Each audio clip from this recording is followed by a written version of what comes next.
Hello guys, welcome to Vishnu smart info YouTube channel. నేను మీ physics track 1 టీచర్ని. ఇలానే పెడతానులేండి camera. Hello guys, welcome to Vishnu smart info YouTube channel. నేను మీ ఫిజిక్స్ ట్రాక్ 1 టీచర్ని.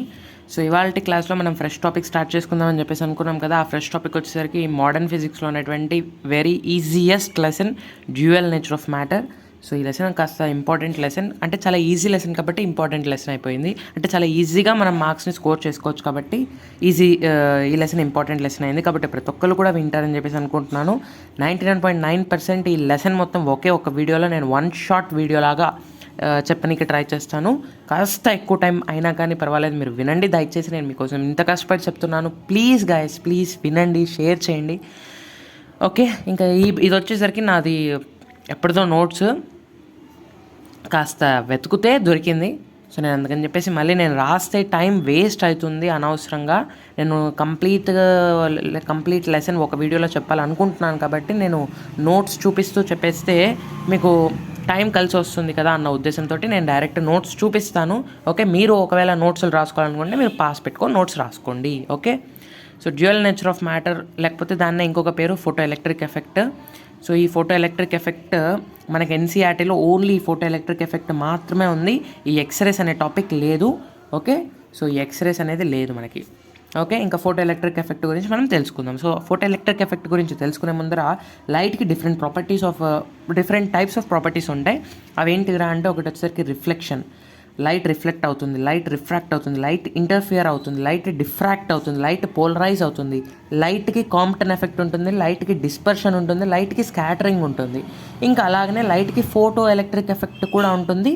ఈ ప్రాపర్టీ గురించి మనం ఇన్ డీటెయిల్డ్గా ఈ చాప్టర్లో నేర్చుకుంటాం. ఓకేనా? సో ఫోటో ఎలక్ట్రిక్ ఎఫెక్ట్ వల్ల యూజ్ ఏంటంటే మనకి కరెంట్ అనేది వస్తుంది. ఇంతవరకు కూడా మనకి ఎలక్ట్రిసిటీ ఎలా ప్రొడ్యూస్ అవుతుంది అంటే మనకి తెలిసిన మెథడ్స్ ఏంట్రా అంటే, మెయిన్గా మనం డిస్కస్ చేసిన వాటిల్లో వర్క్ పర్ ఎనర్జీలో చెప్పుకున్నాము. ఏంటది? వాటర్ డ్యామ్స్లో నుంచి కానీ ఎక్కడి నుంచి అయినా హైట్ నుంచి వాటర్ కింద పడినప్పుడు కింద టర్బైన్స్ పెడతారు. ఆ టర్బైన్స్ తిరిగినప్పుడు ఆ మెకానికల్ ఎనర్జీని కాస్త ఎలక్ట్రికల్ ఎనర్జీగా మారుస్తారని చెప్పేసి మనకు తెలుసు. ఇంకా అలా కాకుండా ఇన్ జనరల్గా మీకు వేరే మెథడ్స్ ద్వారా కూడా ఎలక్ట్రిసిటీని ప్రొడ్యూస్ చేయొచ్చు అనే విషయం మీకు తెలుసు. సో అలాగనే ఫోటో ఎలక్ట్రిక్ ఎఫెక్ట్ ద్వారా కూడా మనం ఎలక్ట్రిసిటీని ప్రొడ్యూస్ చేయొచ్చు. సో ఈ ఇంపార్టెంట్ పాయింట్ మీరు నోట్ డౌన్ చేసుకోండి. ఇలా ఒక 9 ఉన్నాయి, 9 కాదు ఇంకా ఎక్కువనే ఉంటాయి. సో వీటన్నిటి గురించి మనకి ట్రాక్ 2 ఫిజిక్స్లో వస్తుంది. సో ట్రాక్ 2 ఫిజిక్స్లో రే ఆప్టిక్స్ అని చెప్పేసి ఒక లెసన్, ఒక భారీ యూనిట్ ఉంది. ఆ భారీ యూనిట్లో మిగతా ప్రాపర్టీస్ అంతా గురించి కూడా అక్కడ నేర్చుకుంటారు మీరు. సో నా ట్రాక్లో ఫోటో ఎలక్ట్రిక్ ఎఫెక్ట్ ఉంది. సో ఆ ఫోటో ఎలక్ట్రిక్ ఎఫెక్ట్ గురించి మాత్రమే, అంటే లైట్ ప్రాపర్టీస్, ఇన్ని ప్రాపర్టీస్లో ఓన్లీ ఫోటో ఎలక్ట్రిక్ ఎఫెక్ట్ నేను డీల్ చేస్తాను, నేను మీకు డిస్కస్ చేస్తాను. అదే ఇవాళ one shot video. Okay, so ఇదంతా అవసరం లేదు, థియరీ ఆఫ్ లైట్ ఇదంతా కూడా అవసరం లేదు, అదంతా బోర్డుకి సంబంధించిన points. So electron emission, so ఇది కొంచెం ఇంపార్టెంట్. సో అసలు ఫోటో ఎలక్ట్రిక్ ఎఫెక్ట్ అంటే ఏంటి? ఫోటో ఎలక్ట్రిక్ ఎఫెక్ట్ అంటే ఏంటంటే, మెటల్ ఉంటుంది, అంటే ఒక గోల్డ్ బిస్కెట్ లేకపోతే ఒక సిల్వర్ బిస్కెట్, అట్లా మెటల్స్ ఉంటాయి కదా, metal bar, gold bar. So అట్లాంటి బార్స్ ఉంటాయి కదా. సో ఆ బార్ని కనుక మనం లైట్లో పెడితే ఆ లైట్ వచ్చి ఆ మెటల్ బార్ మీద పడి దాంట్లో ఉన్నటువంటి ఎలక్ట్రాన్స్, మెటల్లో ఉండేటువంటి ఎలక్ట్రాన్స్ బయటికి వస్తాయి. అంటే బయటికి రావడం అంటే flow of electrons. So flow of electrons అంటే నథింగ్ బట్ కరెంట్ని ప్రొడ్యూస్ అవుతుంది. ఓకే, అంతే కదా. మనకి ఎలక్ట్రోస్టాటిక్స్ గురించి కూడా మనం డిస్కస్ చేసుకున్నప్పుడు మీకు తెలుసో తెలీదో నేను మీకు చెప్పాను, ఫ్లో ఆఫ్ అయాన్స్ కానివ్వండి, ఫ్లో ఆఫ్ ఎలక్ట్రాన్స్ కానివ్వండి, అప్పుడు మనకి కరెంట్ అనేది ప్రొడ్యూస్ అవుతుందని చెప్పేసి నేను మీకు చెప్పాను. ఎలక్ట్రిసిటీ అనేది అప్పుడు జనరేట్ అవుతుందని చెప్పేసి చెప్పాను. సో ఇప్పుడు ఈ పెన్నే ఒకవేళ ఒక మెటల్ బార్ అనుకుంటే, నేను అసలు ఇంత డీటెయిల్గా చెప్పాలని అనుకోలేదు, కానీ ఎందుకు చెప్పాలని అనుకోలేదో మీకు తెలుసు కదా, నాకు నెంబర్ ఆఫ్ వ్యూస్ తక్కువ వస్తున్నాయి కాబట్టి చెప్పాలనుకోలేదు. నేను లాస్ట్ క్లాస్లో చాలా కోపంగానే మాట్లాడాను. So okay, చెప్తానులేండి. సో ఇలా ఒక మెటల్ బార్ ఉంటే ఇక్కడ నుంచి సన్లైట్ అనేది ఇక్కడ నుంచి సన్లైట్ అనేది ఇలా పడుతుంది. ఇలా సన్లైట్ పడిన తర్వాత ఆ సన్లైట్ నుంచి వచ్చే ఎనర్జీని ఈ మెటల్ తీసుకొని, ఈ మెటల్ అంటే మెటల్లో ఉన్నటువంటి ఎలక్ట్రాన్స్ తీసుకొని అవి హయ్యర్ ఆర్బిటాల్స్కి జంప్ అయ్యి ఇంకా హయ్యర్గా, అంటే మెటల్ నుంచి బయటికే వచ్చేస్తాయి ఎలక్ట్రాన్స్. సో అలా మెటల్స్ నుంచి ఎలక్ట్రాన్స్ బయటికి వచ్చినప్పుడు కరెంట్ అనేది ప్రొడ్యూస్ అవుతుంది. ఓకేనా? సో అదనమాట ఫోటో ఎలక్ట్రిక్ ఎఫెక్ట్ అంటే. సో ఇప్పుడు ఎలక్ట్రాన్ ఎమిషన్, సో 2 రకాల ఎలక్ట్రాన్ ఎమిషన్స్. ఒకటి వచ్చేసరికి మెటల్లో నుంచి ఎలక్ట్రాన్ బయటికి రావడం, ఇంకోటి వచ్చేసరికి ఈ మెటల్లో యాటమ్స్ ఉంటాయి. అంటే ఇది గోల్డ్ మెటల్ అనుకోండి, గోల్డ్ యాటమ్స్ ఉంటాయి. ప్లాటినం మెటల్ అనుకోండి, ప్లాటినం యాటమ్స్ ఉంటాయి. సో యాటమ్ లోపల కదా ఎలక్ట్రాన్స్ ఉండేది. సో యాటమ్ నుంచి బయటికి వచ్చిన ఎలక్ట్రాన్ ఎమిషన్ అని అంటాం. మెటల్ నుంచి బయటికి వచ్చిన ఎలక్ట్రాన్ ఎమిషన్ అని అంటాం. నీకు కరెంట్ ఎప్పుడు ప్రొడ్యూస్ అవుతుందంటే మెటల్ నుంచి బయటికి వచ్చినప్పుడు నీకు కరెంట్ అనేది ప్రొడ్యూస్ అవుతుంది. So ejection of the electrons from the metal surface, దాన్ని ఎలక్ట్రాన్ ఎమిషన్ అని చెప్పేసి అంటాము. ఓకేనా. అయోనైజేషన్ అంటే ejection of the electron from the atom. So electron ఎమిషన్కి అయోనైజేషన్కి తేడా ఏంటో మీకు ఇప్పుడు అర్థమైందని చెప్పేసి అనుకుంటున్నాను. ఓకే. సో ఇలా ఉంటుంది మెటల్. సో ఈ మెటల్కి ఇలా మెటల్ సర్ఫేస్ ఉంటుంది. ఈ లోపల ఇవన్నీ కూడా యాటమ్స్. సో ఇక్కడ ఫ్రీ ఎలక్ట్రాన్స్, ఇవన్నీ కూడా ఫ్రీ ఎలక్ట్రాన్స్. ఓకే. సో మనకి ఎలక్ట్రాన్స్ బయటికి రావాలి అంటే మనం చాలా రకాలుగా మనం ఎలక్ట్రాన్స్ని బయటికి రప్పించవచ్చు. ఒకటి వచ్చేసరికి థర్మో అయానిక్ ఎమిషన్. అంటే ఆ మెటల్ బార్ని తీసుకొని వెళ్ళి మనం హీట్ చేసామనుకోండి, దాంట్లో ఉన్నటువంటి ఎలక్ట్రాన్స్కి ఎనర్జీని మనం హీట్ ఎనర్జీని సప్లై చేస్తాం. సో సప్లై చేసినప్పుడు ఆ ఎలక్ట్రాన్స్ ఆ హీట్ ఎనర్జీని తీసుకొని లోవర్ ఆర్బిటాల్స్ నుంచి హయ్యర్ ఆర్బిటాల్స్కి జంప్ చేస్తాయి. హయ్యర్ ఆర్బిటాల్స్కి జంప్ చేసిన తర్వాత యాటమ్ నుంచి బయటికి వస్తాయి. ఇంకా నువ్వు హీట్ ఎనర్జీని సప్లై చేస్తూనే ఉంటే అప్పుడు ఎలక్ట్రాన్స్ అనేవి ఈ మెటల్ సర్ఫేస్ నుంచే బయటికి వచ్చేస్తాయి. ఓకేనా. ఇంకోటి వచ్చేసరికి field emission. So field emission గురించి నేను మళ్ళీ కొత్త చెప్పాల్సిన అవసరం లేదు, మనకు అందరూ ఆల్రెడీ డిస్కస్ చేసాం. ఎలక్ట్రోస్టాటిక్స్, కరెంట్, ఎలక్ట్రిసిటీ వీటన్నిటిలో కూడా డిస్కస్ చేసాం. ఇంకా మూడోది ఫోటో ఎమిషన్. ఆ ఫోటో ఎమిషనే ఇప్పుడు నేను మీకు చెప్పాను. ఇలా మెటల్ సర్ఫేస్ ఉంటే ఇలా లైట్ ఆఫ్ సఫిషియంట్ ఎనర్జీ, అంటే మినిమం ఈ ఎలక్ట్రాన్స్ బయటికి రావడానికి ఎంతైతే ఎనర్జీ కావాలో అంత ఎనర్జీ ఉన్నటువంటి లైట్ని నువ్వు ప్రొజెక్ట్ చేయాలి దీనికి. అప్పుడు దాంట్లో నుంచి ఎలక్ట్రాన్స్ అనేవి బయటికి వస్తాయి. ఇదే మన లెసన్, అవర్ లెసన్. ఓకే. ఇంకా వర్క్ ఫంక్షన్. వర్క్ ఫంక్షన్ అంటే ఏంటంటే minimum energy required to remove free electrons from the metal surface. Okay, it depends on the material అంటే nothing but metal. It does not depend on the location of the free electron. Work function is less for alkali metals. That too, work function for cesium is very less. Okay. ఈ points అన్నీ కూడా చాలా important points. So work function అంటే ఏంటంటే energy, ఎంత energy కావాలి ఆ లైట్లో, ఎంత మినిమం ఎనర్జీ ఉంటే నాకు ఎలక్ట్రాన్స్ అనేవి బయటకు వస్తాయో ఆ ఎనర్జీని వర్క్ ఫంక్షన్ అని చెప్పేసి అంటాము. ఓకే. ఫోటో ఎలక్ట్రిక్ ఎఫెక్ట్ అంటే ఏంటో మనం ఆల్రెడీ చెప్పుకున్నాం. సో ప్లాంక్స్ క్వాంటమ్ థియరీ, ఈ ప్లాంక్స్ క్వాంటమ్ థియరీ కానివ్వండి, ఫోటో ఎలక్ట్రిక్ ఎఫెక్ట్ కానివ్వండి, ఇవన్నీ కూడా అటామిక్ స్ట్రక్చర్లో మీరు బేసిక్ ఐడియా అనేది మీకు వచ్చి ఉంటుంది. బట్ నేను దాన్ని ఇంకొకసారి రివైజ్ చేస్తున్నాను అంతే. Okay. Planck's quantum theory Planck ఏం చెప్పాడు అంటే ఎనర్జీ ఉంటుంది కదా, ఆ ఎనర్జీ అంతా కూడా లైట్లో ఎనర్జీ ఉంటుంది కదా, ఆ ఎనర్జీ అంతా కూడా చిన్న చిన్న ప్యాకెట్స్ రూపంలో ఉంటుందంట. ఆ ప్యాకెట్స్ని క్వాంటా అని చెప్పేసి అంటారంట. అంటే plural form of the quantum. ఒక స్మాల్ ప్యాకెట్ని క్వాంటమ్ అని అంటే plural form of the quantum. Small ప్యాకెట్స్ని క్వాంటా అని చెప్పేసి అంటారు. ఆ క్వాంటానే ఫోటాన్స్గా మనం చెప్పుకుంటాం. ఓకే. సో ఇప్పుడు ఆ ఫోటాన్లో ఎంత ఎనర్జీ ఉంటుంది అంటే హెచ్న్యూ అనే ఎనర్జీ ఉంటుంది, లేకపోతే హెచ్ఎఫ్ అనే ఎనర్జీ ఉంటుంది. ఎఫ్ అన్నా న్యూ అన్నా ఫ్రీక్వెన్సీ. హెచ్ అంటే ప్లాంక్స్ కాన్స్టెంట్, దానికి సంబంధించిన వాల్యూ వచ్చేసరికి 6.6 × 10⁻³ జౌల్ సెకండ్. ఇది వచ్చేసరికి యూనిట్స్ ఆఫ్ ద హెచ్. ఓకేనా. సో ఇదనమాట energy of the photon. So ఇదంతా కూడా ఎవరు చెప్పారా అంటే ఈ మహానుభావుడు ప్లాంక్ అనేటువంటి చెప్పాడు దీని గురించి అంతా కూడా డీటెయిల్డ్గా. ఓకే. అతనే velocity of the light in the వ్యాక్యూమ్లో ఎటువంటి ఎయిర్ ఉండదు, గ్రావిటేషనల్ ఫోర్స్ ఉండవు, అసలు ఏమి ఉండవు, అసలు ఎటువంటి ఫోర్స్ అనేది ఉండదు వ్యాక్యూమ్లో. అక్కడ లైట్ ఇంకా చాలా స్పీడ్గా వెళ్తుంది. ఎప్పుడైనా కానీ సరే నువ్వు కారులో వెళ్తున్నావు, కారులో రోడ్డు మీద వెళ్తావు, కానీ అంతేగాని పక్కన ఉన్న చెట్ల మధ్యలో నుంచి నువ్వేమి కారులో వెళ్ళావు కదా. ఎందుకు వెళ్ళావు? ఎందుకంటే చెట్లు అడ్డం ఉంటాయి. అంటే చిన్న చిన్న చెట్లు అనుకోండి, కారు తోటి నువ్వు తొక్కేస్తావు చిన్న చెట్లని, కానీ స్పీడ్ అయితే మాత్రం తగ్గుతుంది కదా. నువ్వు అట్లా ముళ్ళ కంపల్లో నుంచి అట్లంతా పోతే నీకు కారు యొక్క స్పీడ్ అనేది తగ్గుతుంది. అలా కాకుండా రోడ్డు సాఫీగా స్మూత్గా ఉన్న రోడ్డు పైన నువ్వు యాక్సిలరేట్ చేస్తే ఇంకా కార్ తొక్కితే ఇంకా చాలా స్పీడ్గా వెళ్ళిపోతావు. అంతే, ఇక్కడ కూడా అంతే. అంటే అడ్డంకులు ఏమి ఉండవు రోడ్డు పైన. అదే అట్లా కాకుండా నువ్వు ముళ్ళ కంపల్లో ఎలా పడితే అలా అట్లా పోయినావు అనుకో, అప్పుడు నీకు స్పీడ్ అనేది తగ్గుతుంది. సో సేమ్ ఇక్కడ కూడా అంతే. లైట్ వ్యాక్యూమ్లో ఎటువంటి అడ్డంకులు ఉండవు, చాలా సాఫ్ట్గా స్మూత్గా ఉంటుంది వ్యాక్యూమ్లో. సో అక్కడ వెలాసిటీ ఆఫ్ ద లైట్ చాలా ఎక్కువగా ఉంటుంది. అంతేకాని మీడియం అంటే భూమి సర్ఫేస్ మీదకి వచ్చేటప్పుడు ఎయిర్ ఉంటుంది, ఆ ఎయిర్ అడ్డంగా ఉంటుంది, లైట్ రానియకుండా ఉంటుంది. సో అప్పుడు వెలాసిటీ ఆఫ్ ద లైట్ అనేది తగ్గుతుంది. ఈవెన్ ఆ వాటర్ సర్ఫేస్ లోపలికి కూడా లైట్ అనేది వెళ్తుంది, అంతే కదా. అందుకనే కదా వాటర్లో జీవరాశులు, fishes, crabs, prawns, sharks, dolphins, so ఇవన్నీ కూడా ఇంకా మీరు బయాలజికల్ స్టూడెంట్స్ కాబట్టి ఇంకా మీకు చెప్పాల్సిన అవసరం లేదు. అక్వాటిక్ యానిమల్స్ ఇంకా చాలా ఉంటాయి కదా. సో అక్వాటిక్ యానిమల్స్ అన్నిటికీ కూడా లైట్ అనేది కూడా కావాలి. సో ఆ లైట్ అనేది వాళ్ళకి వస్తుంది. ఎలాగంటే వాటర్లో నుంచి కూడా లైట్ అనేది ట్రావెల్ అవుతుంది, బట్ స్పీడ్ మారుతుంది. ఓకే, సో స్పీడ్ మారుతుంది. సో అలాగా ఈ ప్లాంక్ అనేటువంటి వ్యాక్యూమ్లో వెలాసిటీ ఆఫ్ ద లైట్ ఎంతనో కనుక్కున్నాడు. అది ఎంత అంటే 3 × 10⁸ మీటర్/సెకండ్. 3 × 10⁸ 9. నాకు అంత కరెక్ట్ నేను మర్చిపోయాను. చెప్తాను, నో ప్రాబ్లం. మనకి ప్రాబ్లమ్స్ ఉంటాయి. ఓకే, సో నేను లేట్ అయిపోతుంది, చాలా ఫాస్ట్గా చెప్పాలి. సో ఈ ఫార్ములా వచ్చేసరికి hc/λ. సో న్యూకి ఫార్ములా వచ్చేసరికి c/λ, కాబట్టి ఈ ఫార్ములా వచ్చేసరికి hc/λ అయిపోతుంది. ఓకే, సో లాండా అంటే వేవ్ లెంత్. ఇవన్నీ కూడా మీరు అటామిక్ స్ట్రక్చర్లో నేర్చుకొని ఉండాల్సింది.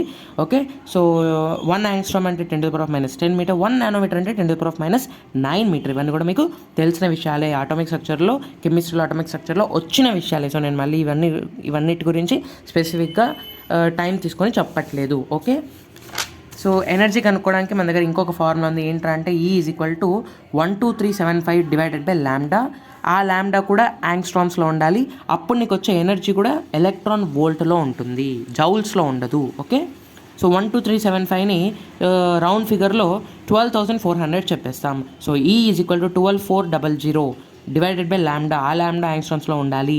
అలాగే ఈ ఎనర్జీ వాల్యూ కూడా నాకు ఎలక్ట్రాన్ వోల్ట్లో వస్తుంది. సో ఇది ఎనర్జీ ఫార్ములా. ఇది చాలా ఇంపార్టెంట్ ఫార్ములా, బాగా బట్టి కొట్టి పారేయండి. Okay, direct question. For a photon of lambda = 620 nanometre, then E = how much? So lambda 620 nanometre, 1 nanometre అంటే 10⁻⁹ మీటర్. సో అప్పుడు నాకు lambda in terms of angstroms, so వాళ్ళు ఇచ్చిన నానోమీటర్స్ని నేను యాంగ్స్ట్రామ్స్లోకి మార్చుకొని ఇక్కడ నేను లాంబ్డా యాంగ్స్ట్రామ్స్లో పెట్టుకుంటే నా ఆన్సర్ అనేది వచ్చేస్తుంది. ఓకే, సో నెక్స్ట్ కాన్సెప్ట్ వచ్చేసరికి mass of photon. So mass of photon రెస్ట్లో ఉన్నప్పుడు దానికి ఎటువంటి మాసు ఉండదు. ఫోటాన్ వెళ్తున్నప్పుడు అంటే ట్రావెల్ చేస్తున్నప్పుడు అప్పుడు దానికి మాస్ ఉంటుంది. ఆ మాస్ కనుక్కోవడానికి మన దగ్గర 2 ఫార్ములాస్ ఉన్నాయి.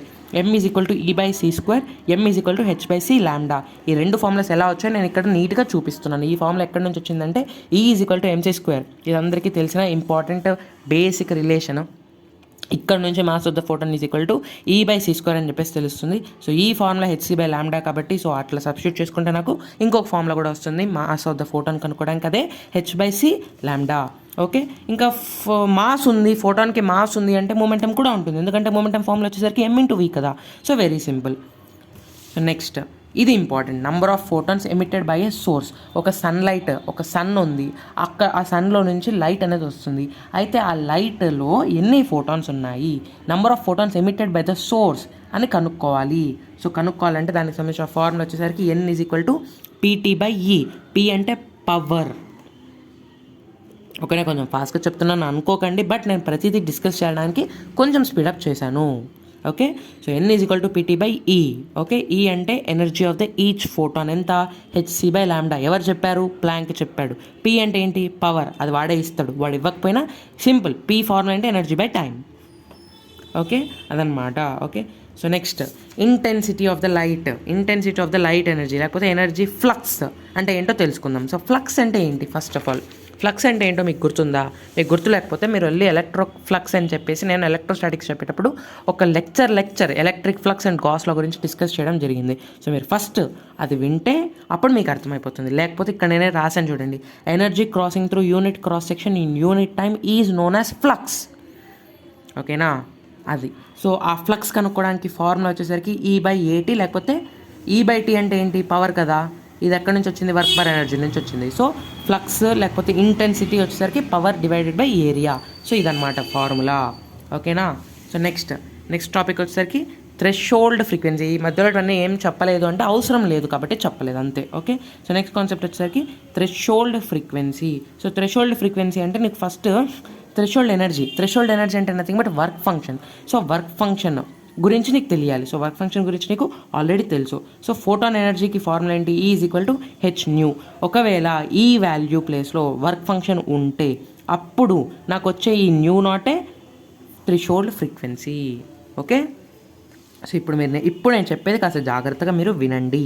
ఓకే, ఒకవేళ ఆ మెటల్ యొక్క వర్క్ ఫంక్షన్ కంటే లైట్లో ఇదే మెటల్ అనుకోండి,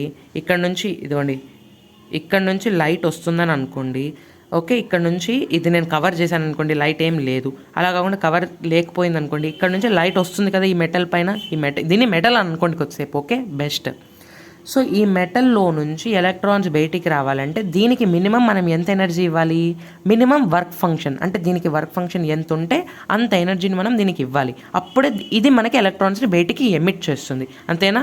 సో అయితే ఇప్పుడు ఇక్కడ నుంచి ఈ సోర్స్ నుంచి వచ్చేటువంటి లైట్లో ఎంత ఎనర్జీ ఉంటుంది అని అంటే, ఈ వర్క్ ఫంక్షన్ కంటే ఎక్కువ ఎనర్జీ ఉందనుకోండి, అంటే కావాల్సిన ఎలక్ట్రాన్స్ బయటికి రావడానికి కావాల్సినటువంటి ఎనర్జీ కన్నా నేను పంపిస్తున్న లైట్లో ఇంకా ఎక్కువ ఎనర్జీ ఉందనుకోండి, అప్పుడు నాకు ఫోటో ఎలక్ట్రిక్ ఎఫెక్ట్ జరుగుతుందా?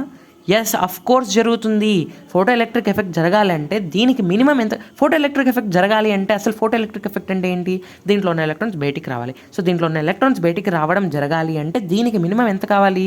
వర్క్ ఫంక్షన్ ఎనర్జీ కావాలి దీనికి. సో కానీ నేను పంపిస్తున్న ఎనర్జీలో వర్క్ ఫంక్షన్ కంటే ఇంకా ఎక్కువ ఎనర్జీనే నేను దీనికి పంపిస్తున్నాను, కాబట్టి నాకు of course photo electric effect అనేది జరుగుతుంది. అలా కాకుండా నేను పంపిస్తున్న ఎనర్జీ ఈ వర్క్ ఫంక్షన్ కంటే ఇంకా తక్కువ ఉందనుకోండి, అప్పుడు ఫోటో ఎలక్ట్రిక్ ఎఫెక్ట్ జరగదు. ఓకే, అలాగా మినిమం ఫ్రీక్వెన్సీ, ఇది ఇప్పుడు మనం మాట్లాడుకుంది ఎనర్జీ గురించి. మినిమం ఎంతైతే ఎనర్జీ కావాలో దీంట్లో నుంచి ఎలక్ట్రాన్స్ బయటికి రావడానికి దాన్ని వర్క్ ఫంక్షన్ అని చెప్పేసి అంటాము. అలాగే మినిమం ఎంత ఫ్రీక్వెన్సీ కావాలో దీంట్లో నుంచి బయటికి ఎలక్ట్రాన్స్ రావడానికి మనం మినిమం ఎంత ఫ్రీక్వెన్సీ ఉన్నటువంటి లైట్ని పంపించాలో ఇక్కడికి, దాన్ని థ్రెషోల్డ్ ఫ్రీక్వెన్సీ అని చెప్పేసి అంటాము. థ్రెషోల్డ్ ఎనర్జీకి ఇంకొక పేరే వర్క్ ఫంక్షన్. థ్రెషోల్డ్ ఫ్రీక్వెన్సీకి ఇంకొక పేరు అంటూ ఏం లేదు. థ్రెషోల్డ్ ఫ్రీక్వెన్సీ అంటే ఖచ్చితంగా ఆ మాత్రం ఫ్రీక్వెన్సీ కావాలి దీంట్లో నుంచి ఎలక్ట్రాన్స్ రావాలంటే మినిమం. ఓకే, అలాగే నువ్వు పంపించేటువంటి లైట్లో మినిమం వేవ్ లెంత్ ఉండాలి. ఎంత ఉండాలి అంటే మినిమం థ్రెషోల్డ్ వేవ్ లెంత్ అని చెప్పేసి ఉండాలి.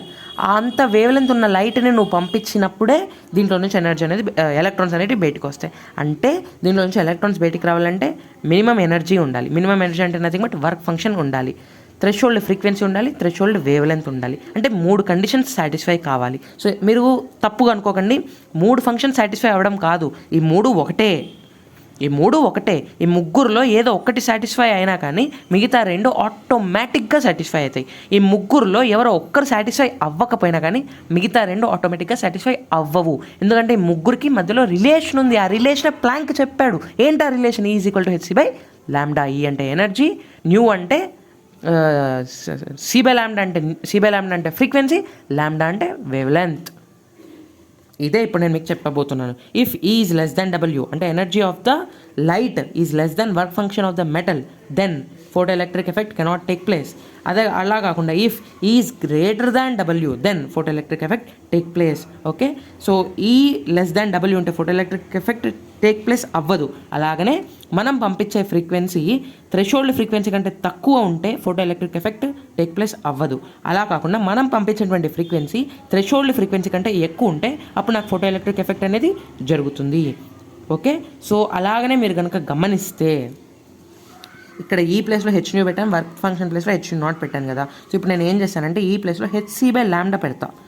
Okay, hc/λ is less than hc/λ0 ఉంటే అప్పుడు నాకు ఫోటో ఎలక్ట్రిక్ ఎఫెక్ట్ అనేది జరుగుతుంది. ఇక్కడ λ అంటే వేవ్ లెంత్, λ0 అంటే థ్రెషోల్డ్ వేవ్ లెంత్, అంటే మినిమం ఈ λ0 అనేది కావాలి. ఓకే, సో అప్పుడు మీరు గమనిస్తే దీన్ని కనుక మీరు సాల్వ్ చేస్తే నాకు ఏమొస్తుందంటే λ ఈజ్ గ్రేటర్ దాన్ λ0. సో ఎప్పుడైతే థ్రెషోల్డ్ వేవ్ లెంత్ కంటే నువ్వు పంపించేటువంటి వేవ్ లెంత్ ఎక్కువగా ఉన్నప్పుడు ఫోటో ఎలక్ట్రిక్ ఎఫెక్ట్ జరగదు. ఓకేనా, కాస్త తేడా ఉంది చూడండి. వర్క్ ఫంక్షన్ కంటే నువ్వు పంపించే ఎనర్జీ ఎక్కువ ఉండాలి, థ్రెషోల్డ్ ఫ్రీక్వెన్సీ కంటే నువ్వు పంపించే ఫ్రీక్వెన్సీ ఎక్కువ ఉండాలి. ఓకే, అప్పుడు మాత్రమే నీకు ఫోటో ఎలక్ట్రిక్ ఎఫెక్ట్ అనేది జరుగుతుంది. అంతేనా? ఇక్కడ ఉంది చూడండి, ఇక్కడ ఇదే చూడండి మీరు. వర్క్ ఫంక్షన్ కంటే ఎనర్జీ, నువ్వు పంపించేటువంటి ఎనర్జీ ఎక్కువ ఉంటే అప్పుడు ఫోటో ఎలక్ట్రిక్ ఎఫెక్ట్ అనేది జరుగుతుంది. అలాగనే థ్రెషోల్డ్ ఫ్రీక్వెన్సీ కన్నా నువ్వు పంపించేటువంటి ఫ్రీక్వెన్సీ ఎక్కువ ఉంటే అప్పుడు కూడా ఫోటో ఎలక్ట్రిక్ ఎఫెక్ట్ అనేది జరుగుతుంది. అలాగనే వర్క్ ఫంక్షన్ కంటే నువ్వు పంపించే ఎనర్జీ తక్కువ ఉన్నప్పుడు ఫోటో ఎలక్ట్రిక్ ఎఫెక్ట్ అనేది జరగదు. ν0 అంటే థ్రెషోల్డ్ ఫ్రీక్వెన్సీ కంటే నువ్వు పంపించేటువంటి ఫ్రీక్వెన్సీ తక్కువ ఉన్నప్పుడు ఫోటో ఎలక్ట్రిక్ ఎఫెక్ట్ అనేది జరగదు. ఇక్కడ వరకు బాగానే ఉంది, కానీ వేవ్ లెంత్ల విషయంలో రివర్స్ అయిపోతాయి. అంటే ల్యాండా ఈజ్ గ్రేటర్ దాన్ ల్యాండా నాట్ ఉంటే, అంటే థ్రెషోల్డ్ వేవ్ లెంత్ కన్నా కానీ నువ్వు పంపించేటువంటి లైట్లో ఇంకా ఎక్కువ వేవ్ లెంత్ తోటి నువ్వు పంపించినావు అనుకో, ఫోటో ఎలక్ట్రిక్ ఎఫెక్ట్ జరగదు. నువ్వు పంపించేటువంటి wave length threshold wave length కంటే తక్కువ ఉండాలి, అప్పుడే నాకు ఫోటో ఎలక్ట్రిక్ ఎఫెక్ట్ అనేది జరుగుతుంది. ఇది ఒక్కటి variation. E should be greater than W, nu should be greater than nu naught, but lambda should be less than lambda naught, then only photoelectric effect will be occurred. అసలు మనకి ఎందుకు photo electric ఎఫెక్ట్తో మనకి ఏం అవసరం, అసలు మనకి ఏమన్నా ఉంటుందా ఉపయోగం అంటే చాలా ఉపయోగం ఉంటుంది. ఫోటో ఎలక్ట్రిక్ ఎఫెక్ట్ అనేది మనం కనుక చేయగలిగితే దాంట్లో నుంచి మనకు వచ్చేటువంటి ఎలక్ట్రాన్స్ ద్వారా మనం ఎలక్ట్రిసిటీని ప్రొడ్యూస్ చేయొచ్చు. ఇంకా ఎలక్ట్రిసిటీ గురించి యూజెస్ ఇంకా నేను స్పెసిఫిక్గా చెప్పాల్సిన అవసరం లేదు. ఎలక్ట్రిసిటీ లేనిదే మనకి జీవితం లేకపోయింది. ఇప్పుడు జీవితమే లేదు, ఎలక్ట్రిసిటీ లేకపోతే జీవితమే లేదు, అంత యూసేజ్ ఉంది. ఓకేనా? ఓకే. సో ఇప్పుడు మీరు కనుక కాస్త జాగ్రత్తగా నేను చెప్పే మాటలు నేను ఇక్కడ నీట్గా రాశాను, ఈ పాయింట్స్ నేను నీట్గా స్లోగా చదువుతాను, మీరు జాగ్రత్తగా వినండి. Okay. If E is greater than W అంటే మనం పంపించేటువంటి ఎనర్జీ వర్క్ ఫంక్షన్ కంటే ఎక్కువ ఎనర్జీతోటి మనం లైట్ని పంపించామనుకోండి, అప్పుడు ఎలక్ట్రాన్స్ అనేవి బయటకు వస్తాయి, అది అందరికీ తెలిసిందే. సో ఇప్పుడు మీరు జాగ్రత్త వినండి. If E is greater than W then electrons liberate from metal surface, ఇది అందరికీ తెలిసిందే.